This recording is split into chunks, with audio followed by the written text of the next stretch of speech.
Hi everyone, welcome back to Thrive Strive Musician Podcast. This is your host Amy Wang-Hiller. Today's guest, Adrian Anantawan, is a Canadian violinist who holds degrees from the Curtis Institute of Music, Yale University, and Harvard Grad School of Education. He is also the founder of Music Inclusion Program, which aims to help children with disability to learn instrumental music with other peers.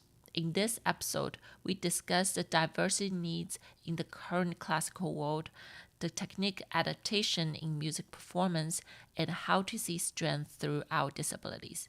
All the show notes will be on amywangviolin.com/podcast. Without further ado, let's get into today's episode.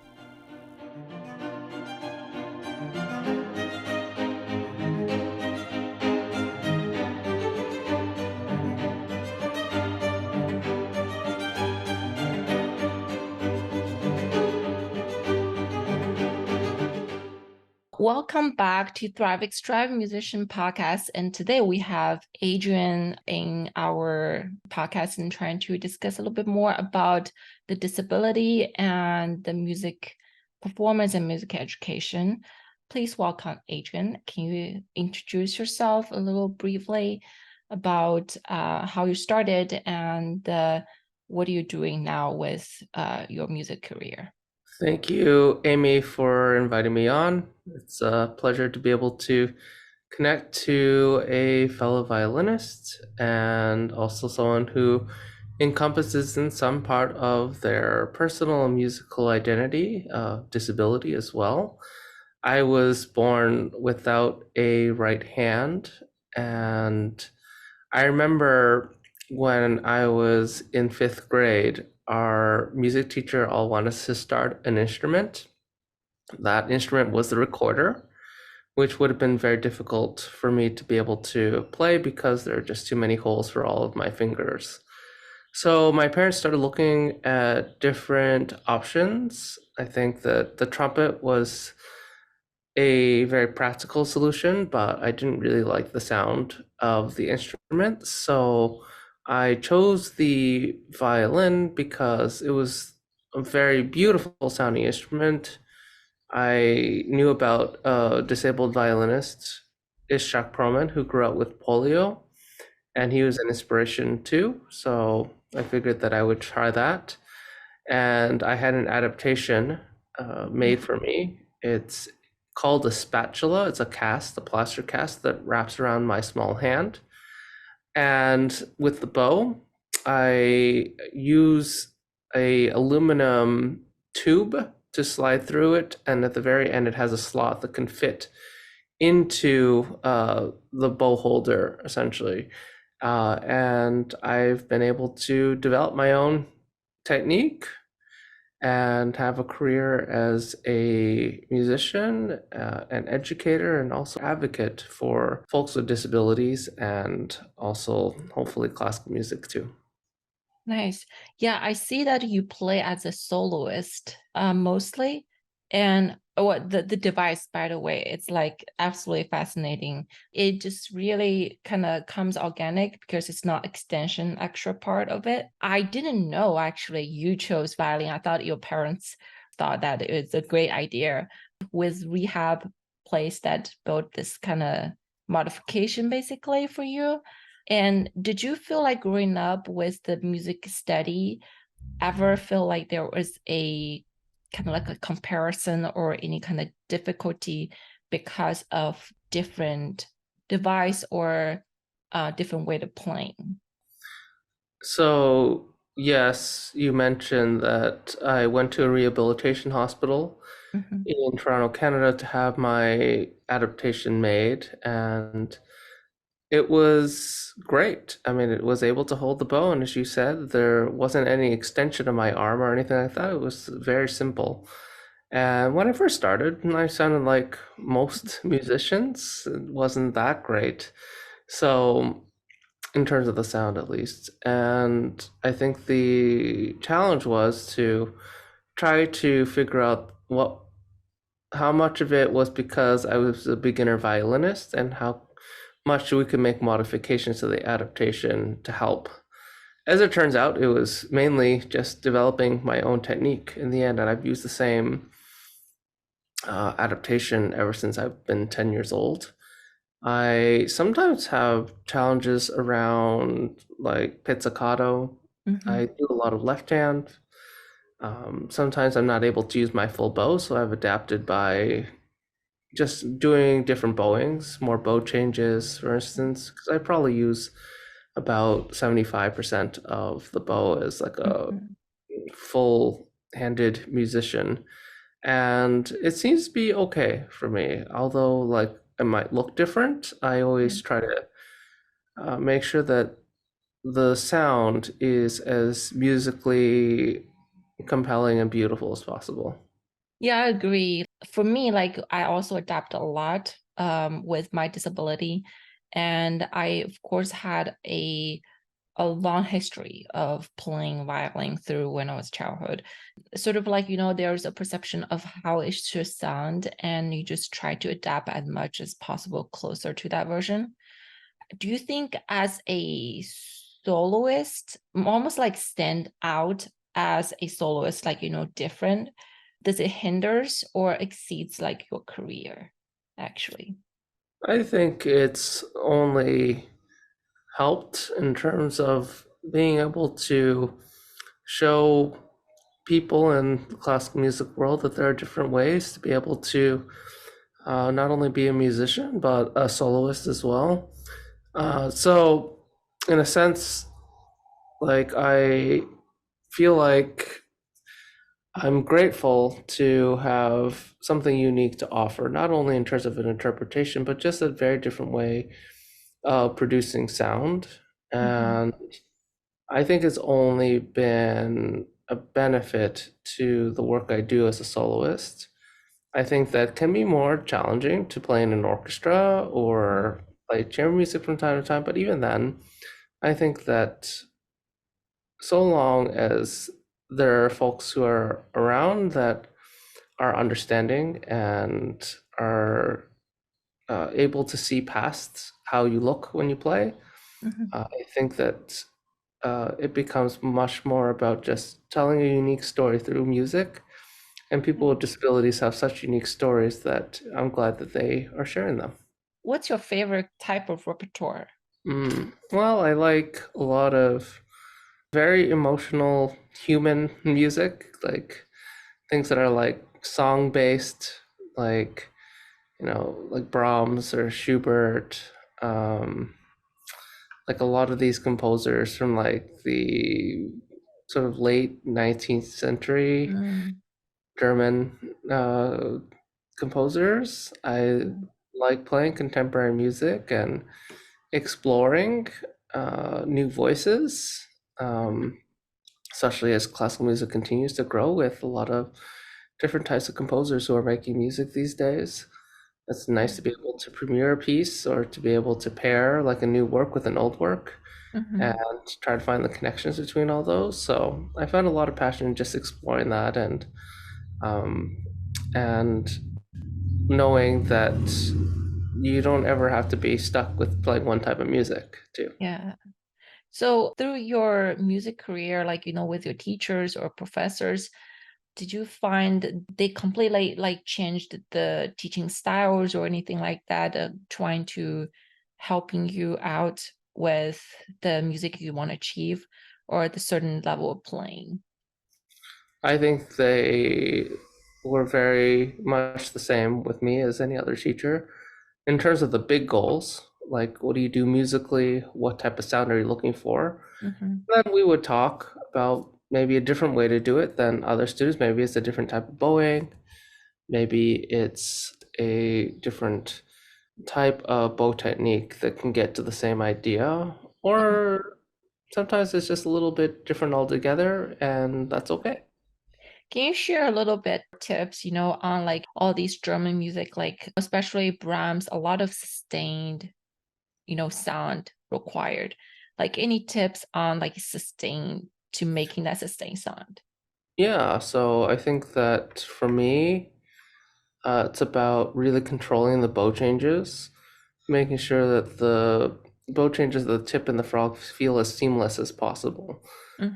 So, like for instance, near the tip of the bow, because it's lighter, to be Yeah. able to compensate by adding some weight while you're there, and then the same thing at the frog, where it's heavier, Hmm. so you lighten up your arm a little bit. And I think that in combination with like sounding point, sometimes you need to get a little closer to the bridge or change speeds. Those are all tools that you can use to sustain a sound.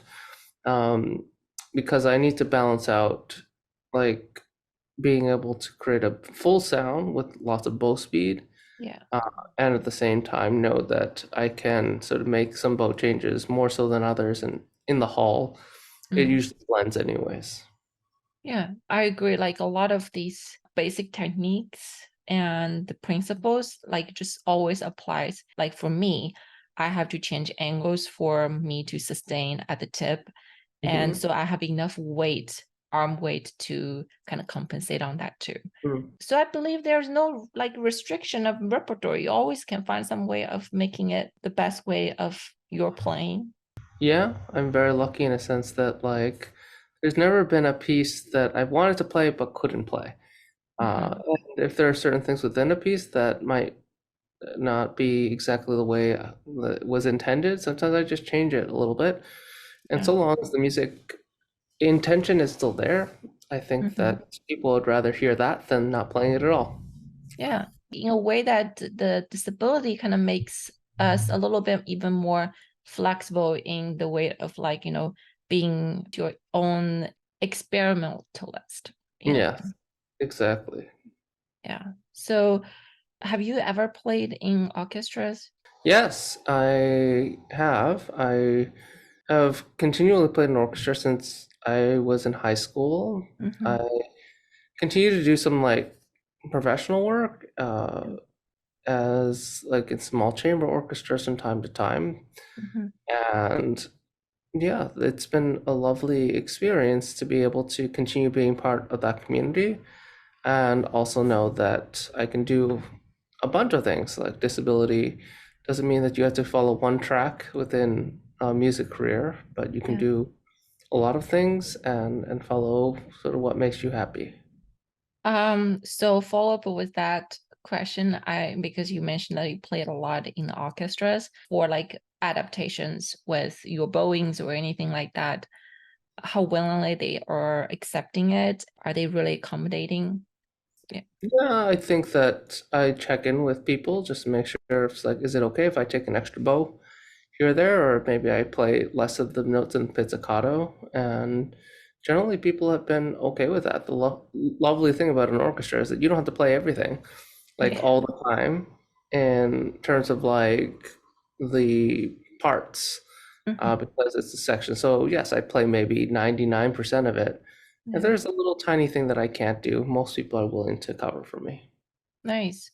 So you think they're pretty like accommodating and also like accepting there's the difference and then there might be not completely like 100% all the time. Yeah, I would say that in my situation, at least, there's been a lot of accommodation.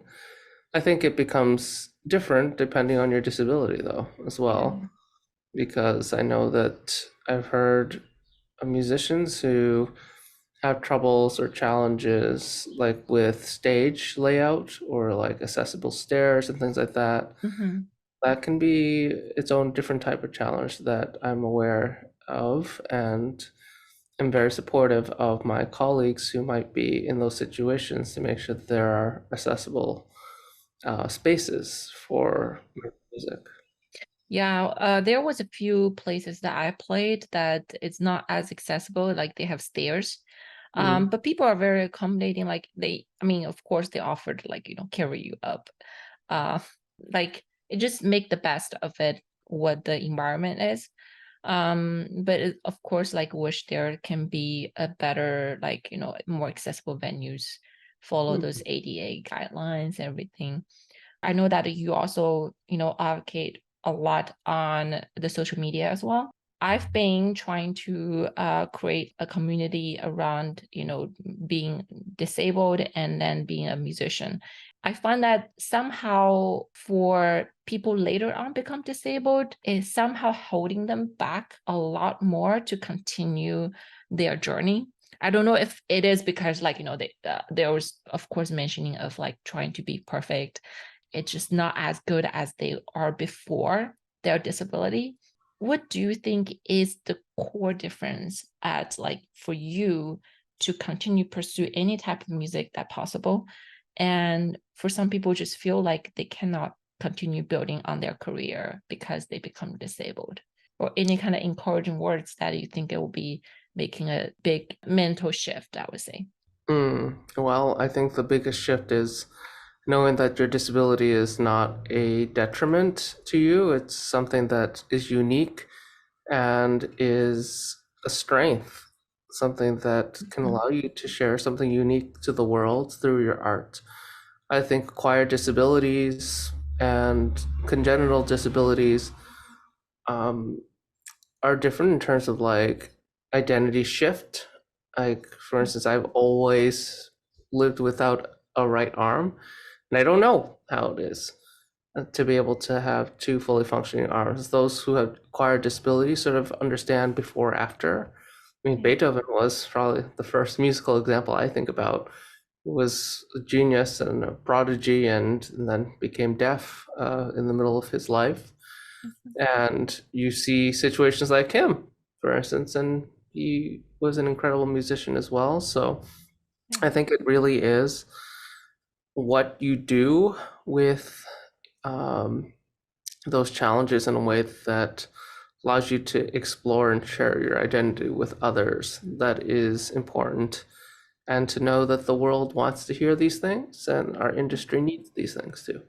Well, sometimes myself, like I have to admit, like I also feel the fear of share certain struggles because you as an abled musician and go through the regular auditions and you like, what does other people think as you have looking like less physical ability? I feel like it's valid fears, but as what you were just saying, that sometimes that can become strength. I don't know if there's a way that for people can overcome that fear. Mm. Well, I think that, as you were just saying, finding examples and being in community with people who are going through the same struggles can be really helpful. Mhm. Finding time to spend with as many supportive people as possible is also useful, whether they become, or are your friends or colleagues, teachers. Just surround yourself in a way that the majority of your time you're spent in those environments that are supportive, and then choose times to embrace the discomfort of like trying to adjust and adapt, but always have your anchor points of being able to know that you are supported and um, in an encouraging environment to continue playing despite those challenges. Yeah.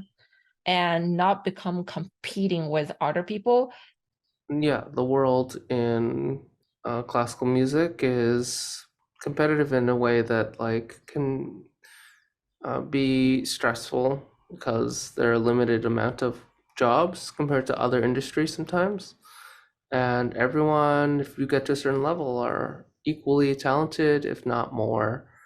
So I think that for me, again, it's like I always try to surround myself with people who are very good at what they did, but weren't competitive. They were more supportive, and that in the end, like we were all trying to do our best. And whoever got the job, we celebrated as much as we could, because we're only on our own path and we can only grow our best. And the way to do that is to be able to surround yourself with people who are better than you or really good at what they do, and hopefully do that in a way that doesn't make you feel like you're not good enough, but just that we have different ways to inspire each other.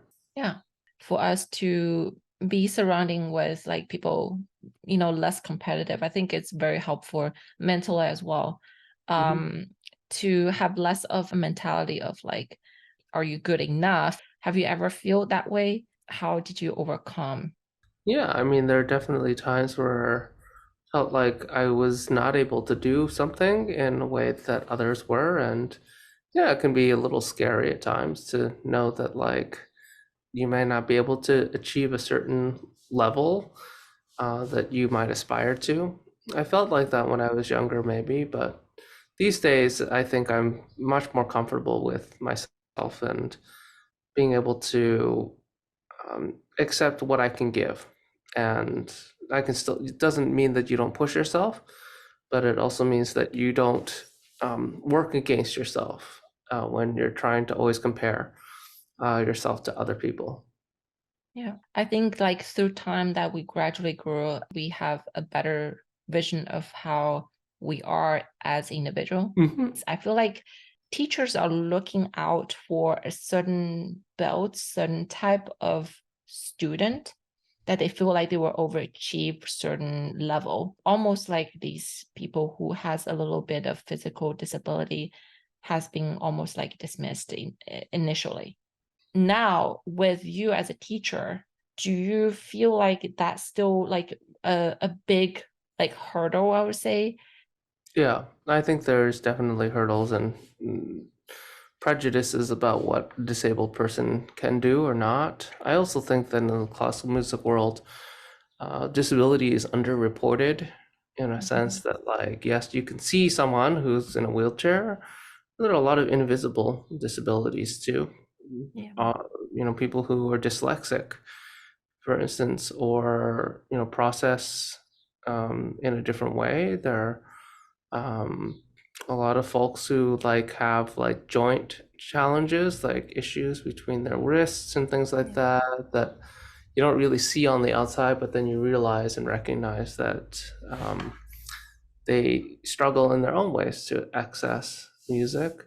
So I think part of the challenge for us in terms of overcoming those hurdles is to really, again, like uh, destigmatize disability and really have musicians talk about their challenges openly so we can grow together, not only Mhm. as a current community, but to encourage younger people who have disabilities to do the same.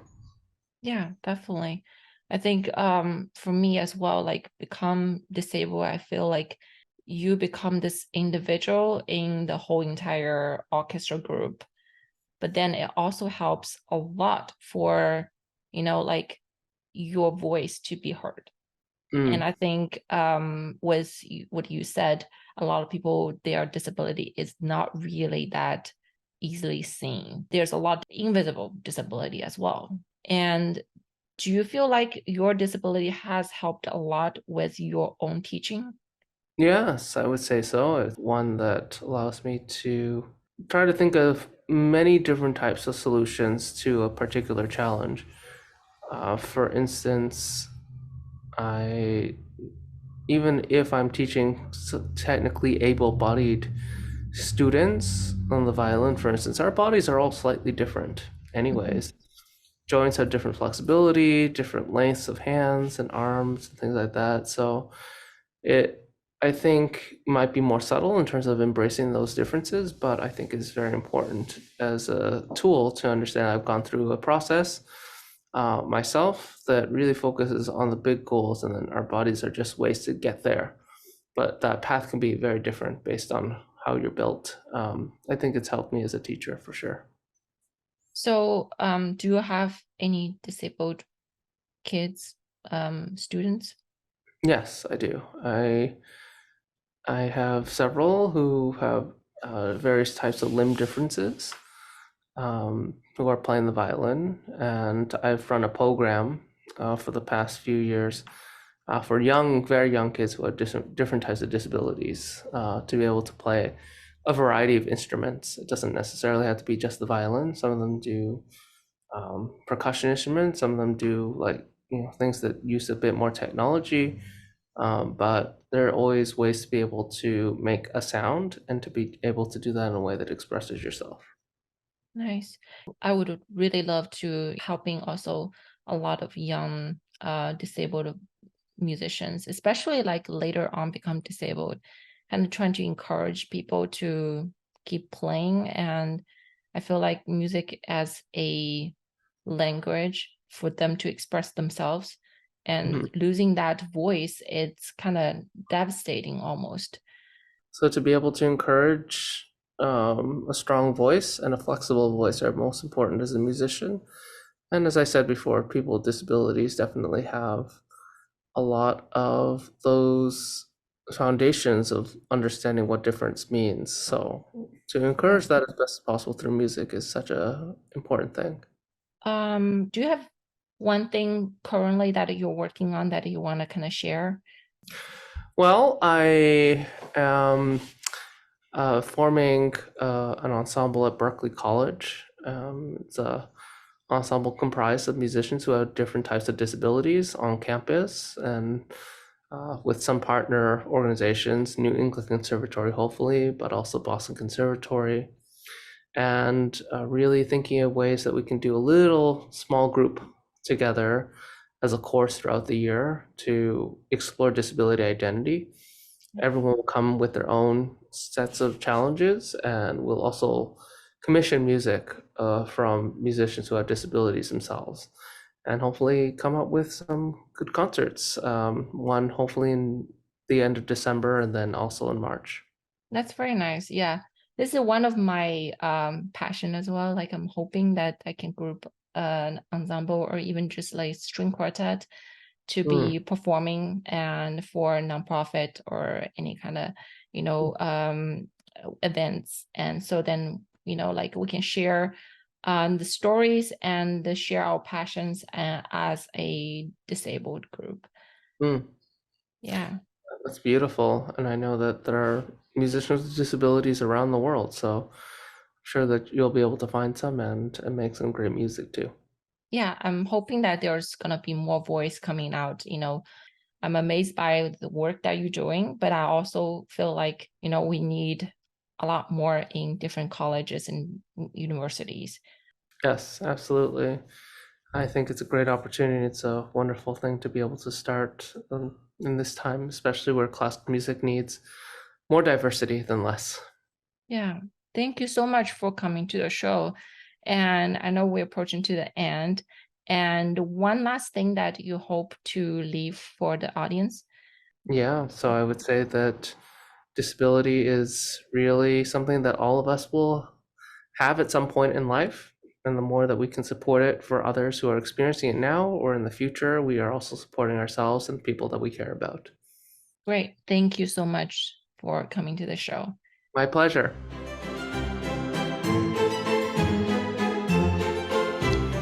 Thank you for listening to the end of today's episode. You can find today's interview on YouTube, the audio version on Apple Podcasts, Spotify, and other platforms.